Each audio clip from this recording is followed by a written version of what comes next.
So I'm hearing you do believe in like genetic, like God-given talent, for lack of a better term. Like, what do you think about that? Where you just like some people pick up a baseball bat and they're just good, They're made for in that the sport. or in the book it's like, but it was their environment and it's because they walked to school and then they ran to school. It wasn't because they were genetically from Kenya. Like I'm kind of torn as well. I just think you need all of it, but there's just like some things I mean, I, like I was pretty good at most sports, not an ego thing. I just like, I did okay in school. Maths wasn't that difficult to me. I did my homework fine. I got lucky. My mom was good at like helping with structure. mhm, My brother, complete opposite. He's so gifted in other ways, right? So that's clearly genetic. mhm. And then we're both pretty good at bikes because my dad rode. So we started at a young age and then we just did like more hours on it than anyone else in our school, right? Like, oh, we just naturally gifted at bikes, or hand-eye coordination was pretty decent and I was good at other sports. You might have a predisposition for like a better spatial awareness or proprioception, Okay. balance, those types of Yeah. things. So I have two boys. They're both crazy athletic, but in different ways. None of them. So, but and both essentially fast twitch type athletes. Um, but one is more finesse. My oldest is more finesse. So he gets on a bike. He actually understands what foot should be up in a corner and kind of, and he's actually good threading a needle and woodsy stuff.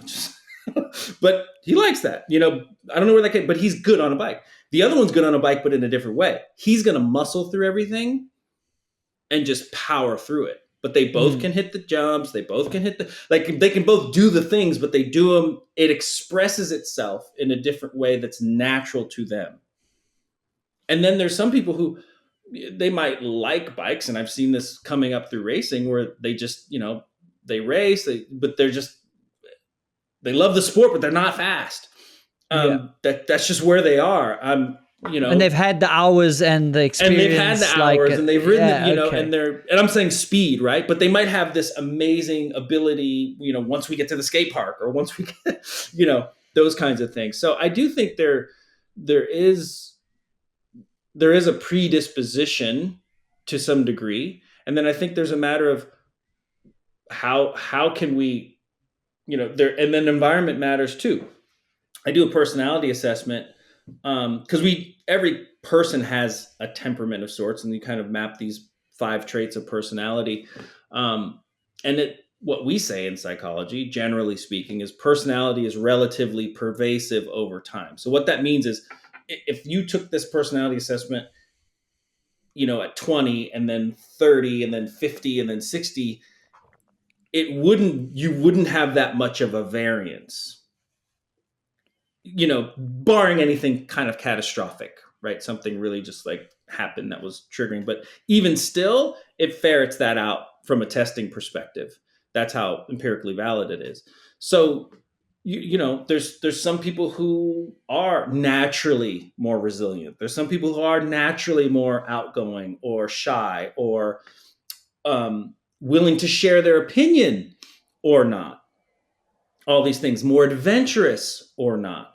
And so, depending on the environment and what's being asked of you from that environment or even chosen environment, that can play, a role in, how much energy you spend doing a thing. So for me, like psychology and speaking and working with people, I can't think of a much better thing I could do based on me. And I'm lucky.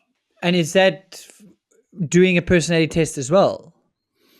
Does Yeah, that so align? from Does that based on align with your career? so when I did that, I said a lot of my strengths and personality traits matched up to I should be doing this. Awesome. Yeah, But I mean, don't get me wrong. you'd There's a already lot of just things. naturally Yeah, there's a lot chosen of the things. career. Yeah, there's a lot of things a person can do, Yes. but it doesn't necessarily mean you should do it, Yes. right? And there's a lot of things you should do, and it doesn't necessarily mean you can do it. so there is a, it's like, what is it, Happy Gilmore, right? He's like, I'm a hockey player, and he was terrible, but apparently he was really good at golf, right? So, Dude, the movies, they having a sequel or oh whatever, number really? 2. That's Yeah, good. yeah, I'm yeah. looking Can't. forward to that. Yeah, and they got all the pros involved. Side tangent. Nice, You can see I'm nice. excited about golf. But there is an essence of truth to that, right? So, Yeah. um, yeah. So it's an interesting thing. So the people that generally are at an elite level or sub elite level of a sport, they're there for a reason, not necessarily for me to judge why or how.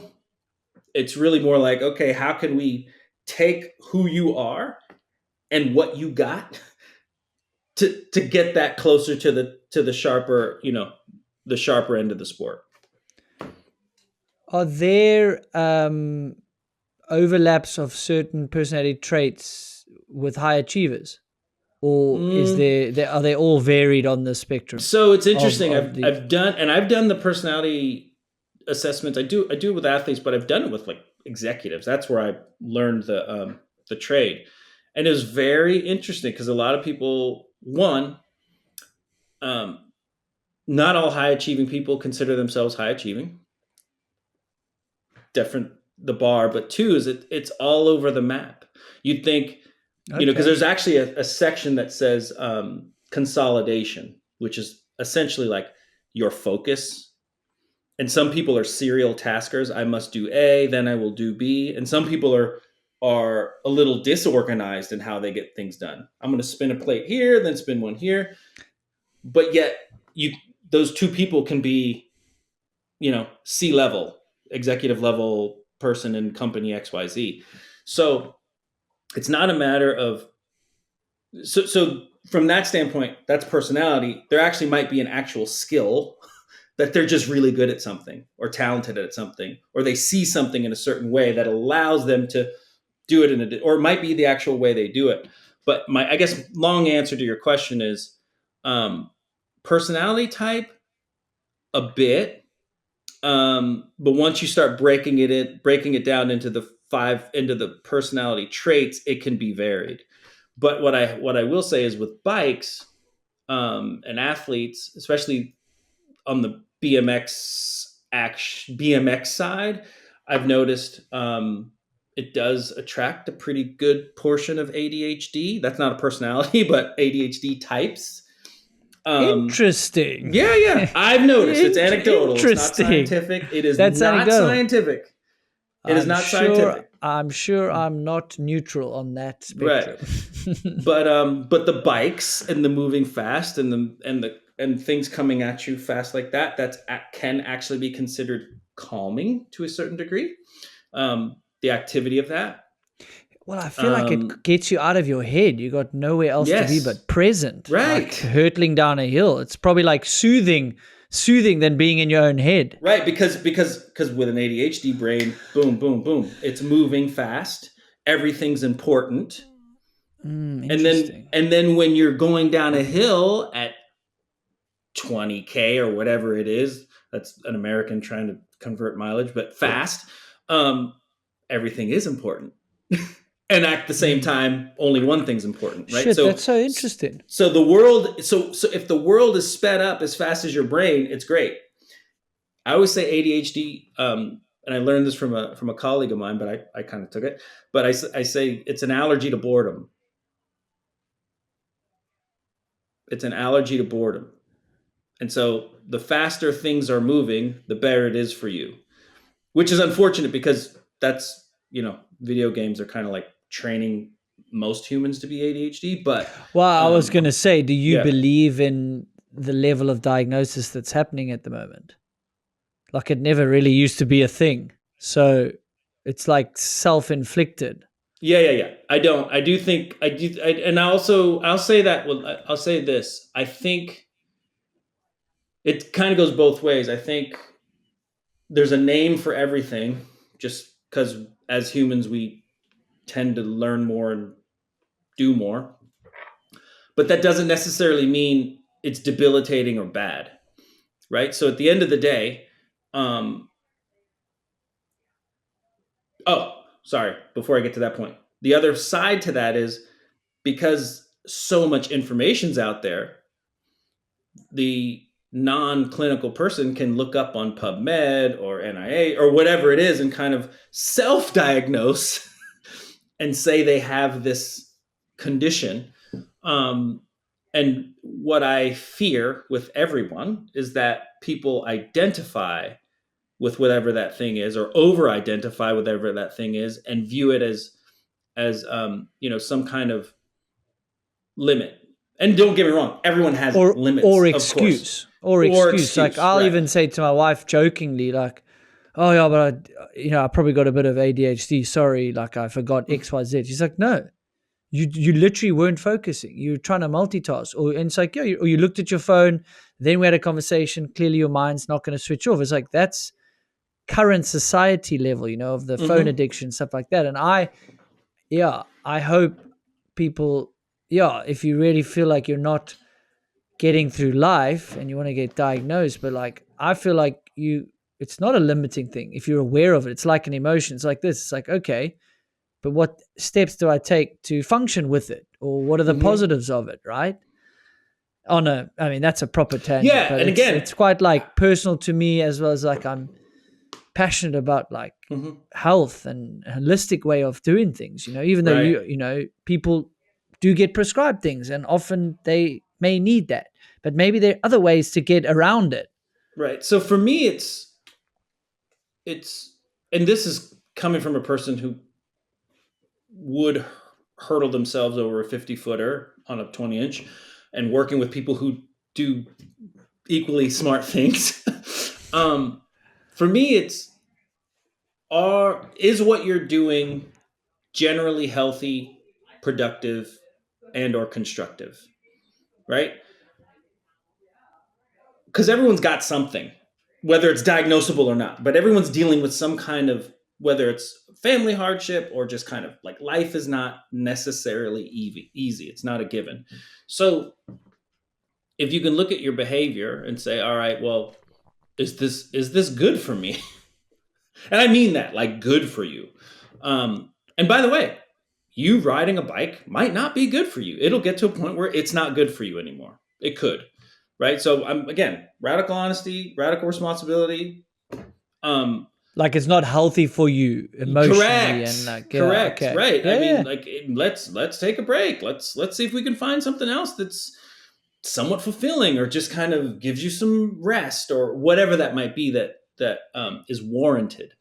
So that's kind of how I look at it. So whether a person has ADHD or not, or anxiety or not, it's like, okay, how held back are we by this thing, if at all?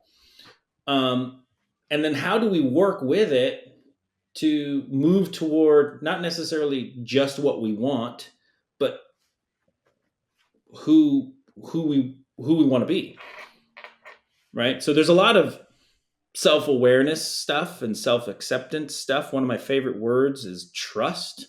And I think I think when athletes start to doubt, I think it's because we place, or we're looking for certainty in an outcome. And the truth is you probably will never really, like, no one has a crystal ball that's perfectly clear. Fuzzy at best. Don't get me wrong, there's sometimes where you can see around the corner and you know it, but even then you don't know it. So if you can put your trust in you a little more, right? And also accept that you're human, it actually might free you up to do the things you say you want to do and get the things you want to get. But that's gets a little bit existential. There is a thing called existential therapy, by the way. But that's the piece. It's kind of like accepting your mortality in all of this. Yes. Right. Oh, and if you can accept that, then it's like, okay, now I'm dangerous, right? It's because I know this could be it that I'm going to give it my all.